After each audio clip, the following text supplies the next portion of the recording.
Warning, the following video contains not just one, but two long words. Words with lots of letters.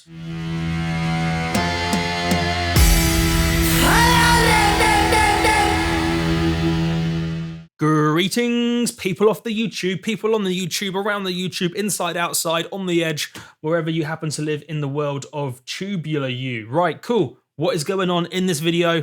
Ableton trick, a cool little Ableton trick involving the groove pool to do non-destructive quantization. First of all, what is quantization? So yeah, even you newbies will find this useful, and the super advanced people will be like, wowzers trousers, that is a cool little trick. Let's get into it. Quantization. So I got a bit of an idea going here. In fact, I'll play the idea because I think it sounds incredibly freaky. Oh, started in the middle. Don't do that. Start at the beginning. Cool little bonus trick. Always start the track at the beginning.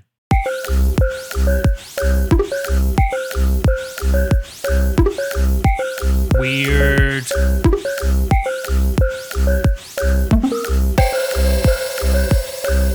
Pretty freaky, really freaky, but let's get into the actual content of the video. The reason why I showed you that is one of the elements of that bit of an idea has these MIDI notes below. In fact, I can probably solo it just for the lols.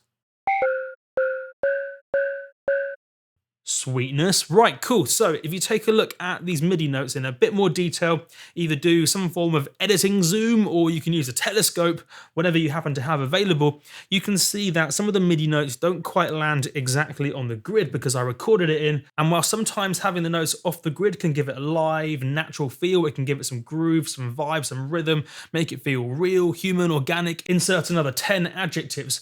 But sometimes what is quite nice as well is to have the notes exactly on the grid. So to do that, you do something called quantization or quantizing. And yeah, you can do it in a few different ways in Ableton. So I could do Command A to select them all, right click, or I won't use a shortcut so you can see what's going on. And then I can do quantize. Then notice that it will lock these notes to the grid.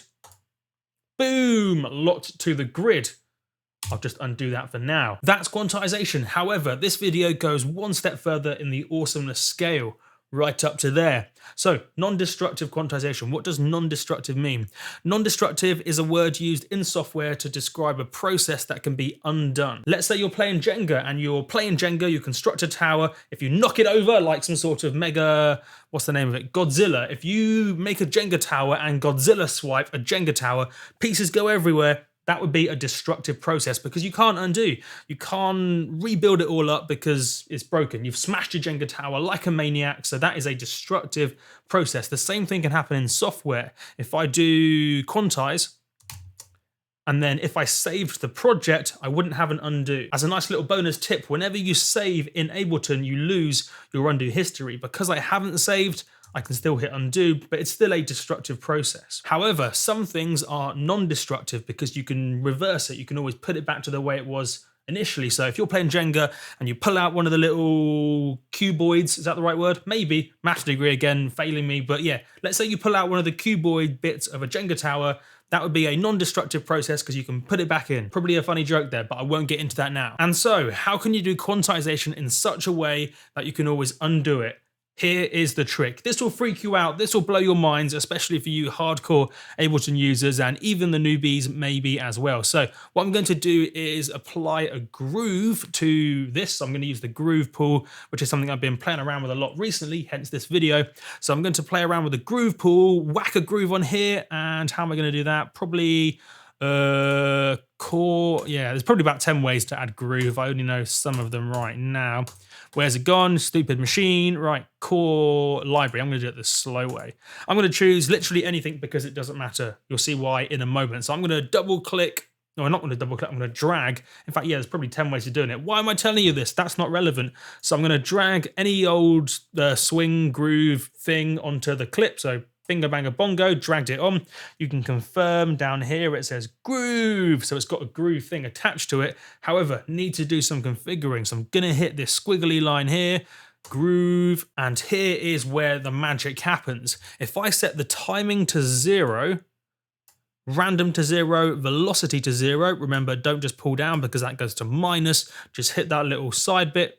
Ding! Then what I can do is choose the division for the quantization with the bass control. In this case, looking at these MIDI notes, I think an 1/8 is spot on, although I could also choose a 16th. That would work fine. You can see, just choose whatever division you want to quantize to, whatever division you want to lock the notes to. But as I say, for this example, the default 1/8 is exactly what you need. Oh, I should probably explain what is going on here. The timing control determines how much the notes are moved to the groove. So when you set it to 0, the notes aren't being moved side to side to the groove. The random control determines the randomness, so obviously set that to 0. The velocity determines how much the velocity is scaled to match the groove, so set that to 0 too. Therefore, because everything is 0, the timing stays the same, the velocity stays the same. Therefore, you can probably guess what I'm going to say now. You can quantize these MIDI notes in a non-destructive way, so a way you can undo in the groove pool using this quantized percentage here. So 100% would be completely locked to the grid in a non-destructive way, of course, because you can always just drag it back down to 0 whenever you fancy, or stick it in the middle, maybe 50%, maybe 49, maybe 48, maybe 47,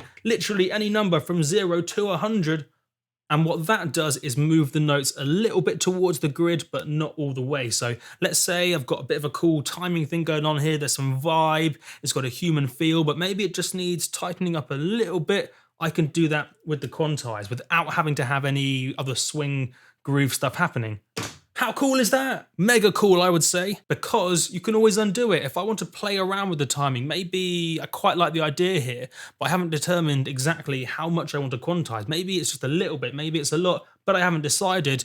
I can do exactly this and just play around with the quantize. In fact, I can show you something cool. I can show you what this is doing precisely to the MIDI notes. If I set this to 100, so at the moment the quantize is on 100%, so that's all set up. If I then hit commit down here, look what will happen to the MIDI notes. Check this ish out. Ooh, look at that. It's actually showing you what it did to the MIDI notes, and now they're all locked to the grid. Remember, you can always see what the groove is doing to your MIDI notes by hitting commit at any stage. You can always then just do undo, providing you don't save. But yeah, pretty cool, right? Non-destructive quantization. Maybe I just want to quantize it a half. So I'll do 50%, and notice how I'll do some sort of zoom effect. Oh, why am I even, there you go, 50%. I'll do some sort of zoom effect. As I hit commit, notice how it moves the MIDI notes halfway towards the grid, but not quite all the way. Lovely stuff. Check this out. So good. Love that, love that, love that times a million. Undo though, and yeah, that is the idea. Non-destructive quantization using the groove pool in Ableton. Something that, to be honest, I should have really mastered a while ago, but I've only just been getting into it. That's okay. It's not really how my brain works, but I'm trying to rewire the brain so I can use this more. But yeah, and coolies, I would say so. That is non-destructive quantization. I've been Multiplier. Yeah.